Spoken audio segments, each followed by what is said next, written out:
Hello guys, এখন খাওয়ার সময় নয় পায়েস। আশা করি আপনারা সবাই ভালো আছেন। নতুন এই ব্র্যান্ড নিউ ভিডিওতে আপনাদের সুস্বাগতম। যে যেখান থেকে দেখছেন আজকের এই ভিডিও, তাদের জন্য বলছি আজকের আমার টপিকটা হচ্ছে Bangladesh railway. So Bangladesh railway নিয়ে আসলে আমার বক্তব্য না, ব্যারিস্টার সুমনের বক্তব্য নিয়ে আমি কিছু কথা বলতে চাচ্ছি বা আপনাদের জানাতে চাচ্ছি যে আসলে বর্তমান রেল অবস্থা কোথায় আছে আমাদের। তো বাংলাদেশের এমপি আপনারা জানেন ব্যারিস্টার সুমন, উনি এই কিছু বক্তব্য দিয়েছেন যেটা সোশ্যাল মিডিয়াতেও বর্তমান ভাইরাল হয়ে গেছে। সংসদে বসে উনি রেলমন্ত্রীর বিপরীতে এসব কথাগুলো বলেছেন। তিনি বলেছেন যে 2017 সাল থেকে বাংলাদেশ রেল বা রেলমন্ত্রী প্রায় 196 কোটি টাকা নিয়েছেন এবং এই রেলের যে খরচ উনি দেখিয়েছেন বা যে হিসাব অনুযায়ী সে কাজ কতটুকু হয়েছে সেটা নিয়ে সন্দিহান। এবং আরেকটা মজার কথা বলেছেন, সেটা হচ্ছে বাংলাদেশ রেলের বর্তমান যে অবস্থা এবং রেলমন্ত্রীর যে বর্তমান যে চেহারা তার সাথে একদম একদম মিল আছে। এই দুটো চেহারার মধ্যেই বা রেলমন্ত্রীর চেহারার মধ্যে কোনো তারুণ্যের কোনো প্রকাশ নেই, তার মধ্যে তারুণ্যতা ভাব প্রকাশ নেই। ব্যারিস্টার সুমন আরো বলেছেন এবং আরো বলেছেন যে বলদ দিয়ে হাল চাষ হয় না। রেলমন্ত্রীকে একদম সরাসরি সরাসরি না, তার নামটা নেয়নি বা রেলমন্ত্রী বলেনি, তাকে একদম বলছে বলদ দিয়ে হাল চাষ হয় না। সো রেল সেবার সাথে যারা যুক্ত আছেন, রেলমন্ত্রী থেকে শুরু করে সচিব বা আরো নিম্ন পর্যায়ে যারা আছেন, তারা অবশ্যই আরো ভালো কাজ করবেন, আমি এই আশাবাদ ব্যক্ত করছি।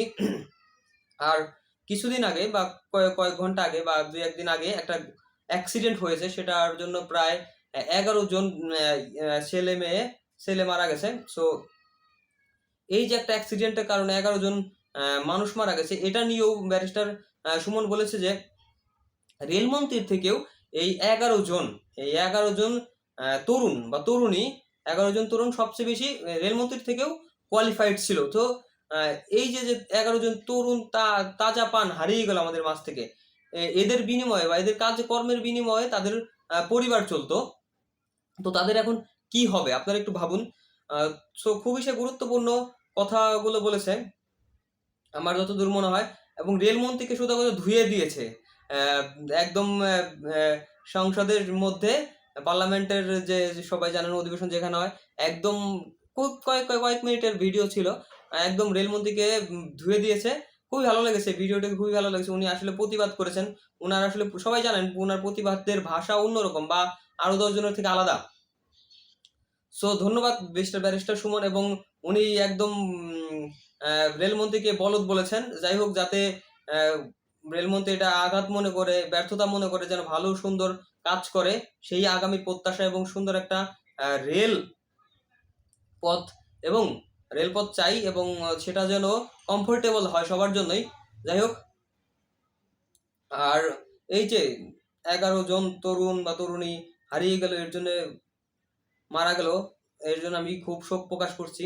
আর বিশেষ করে রেলমন্ত্রীকে ব্যারিস্টার সুমন বা আমি অনুরোধ করছি বা বলছি যে আপনি যদি আর একটু ভালো করে কাজ করেন, যেহেতু 196 কোটি টাকা 2017 সাল থেকে রেল সেক্টরে ব্যয় করছেন, সো আর একটু ভালো সিদ্ধান্ত নিলে এই রকম দুর্ঘটনা ঘটতো না এবং এরকম পরিবারের সাথে এরকম ঘটনা ঘটতো না।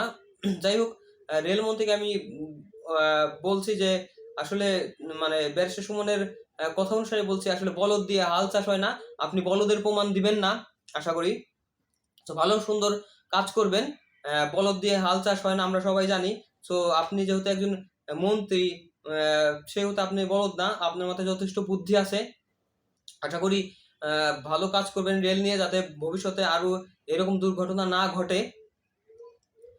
আর আর আর একটা কথা বলছি, 11টা ফ্যামিলির হয়ে আমি চাচ্ছি যে এদের পরিবারের যেন ক্ষতিপূরণ দেওয়া হয়, সেই অনুরোধটা প্রধানমন্ত্রী শেখ হাসিনা এবং রেলমন্ত্রীকে অনুরোধ জানাচ্ছি, যেন 11টা পরিবারই এই ক্ষতিপূরণ পায়। ব্যারিস্টার সুমন যেটা বলেছেন যে তিনি দাবি করেছেন সংসদে, এই 11টা ফ্যামিলিকে যেন ক্ষতিপূরণ দেওয়া হয়, সেটা বাংলাদেশ রেলওয়ে কর্তৃপক্ষ হোক বা বাংলাদেশ প্রধানমন্ত্রীর পক্ষ থেকে হোক বা যে কোনো প্রধানমন্ত্রী দপ্তর থেকে হোক, যে কোনো ভাবেই যেন এই 11টি ফ্যামিলি ক্ষতিপূরণ পায়। এবং তিনি শেষে আর একটা কথা বলেছেন, সেটা হচ্ছে বলদ দিয়ে হাল চাষ যদি না হয় তাহলে দেশ তরুণদের হাতে তুলে দিন। ব্যারিস্টার সুমন বলেছেন দেশ তরুণদের হাতে তুলে দেন, যাতে রেল সেক্টর থেকে শুরু করে প্রত্যেকটা সেক্টরই আধুনিক হয় এবং জনগণ বা সাধারণ মানুষ যেন উন্নত সেবা গ্রহণ করতে পারে। সো আজকের এই ছিল মূল আলোচনা। ব্যারিস্টার সুমন যে ভিডিওটা ভাইরাল হয়েছে সেই বিষয় নিয়ে একটু কথা বললাম। আশা করি আপনারা ভালো লাগলে লাইক কমেন্ট শেয়ার দিয়ে পাশে থাকবেন। আর কথা বাড়াচ্ছি না, আপনাদের শুভকামনা সুস্থতা কামনা করে আজকের এই ব্র্যান্ড নিউ ভিডিওতে শেষ করতে যাচ্ছি। নমস্কার।